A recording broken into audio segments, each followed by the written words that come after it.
कोल्हापूर जिल्ह्यातील बेरोजगार तरुण आणि कुशल मनुष्यबळाला रोजगार उपलब्ध करून देण्यासाठी राजर्षी शाहू महाराजांनी 1906 साली शाहू मिलची उभारणी केली।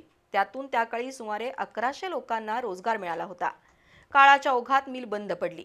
आता या मिलवर आंतरराष्ट्रीय दर्जाचं स्मारक उभं करण्याचा निर्णय शासनाने घेतलाय। मात्र शाहू मिल पुनरुज्जीवित करावी आणि कोल्हापुरातील सुशिक्षित बेरोजगारांना तसंच शाहू मिलच्या माजी कामगारांच्या मुलांना त्यामध्ये रोजगार उपलब्ध करून द्यावा अशी मागणी समस्त मातंग समाज आणि शाहू मिल माजी कामगार समितीने केलाय। या मागणीसाठी शाहू मिलच्या दारात धरणं आंदोलन करण्यात आलं।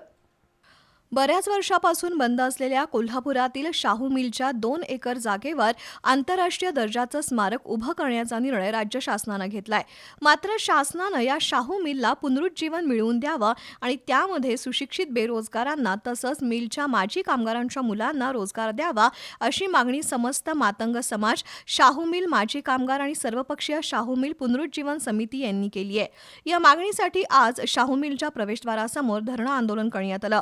यावेळी ॲडव्होकेट बाबा इंदुलकर, शिवाजीराव कवाळे, विजय देवणे, बाबा पार्टे, दिलीप पोवार, नगरसेवक रोहित कवाळे, विशाल देवकुळे, महेश बुचडे, रवींद्र मोरे, प्रमोद दाभाडे, विजय करजगार, गणेश बुचडे, अतुल भालकर यांच्यासह नागरिक सहभागी झाले होते।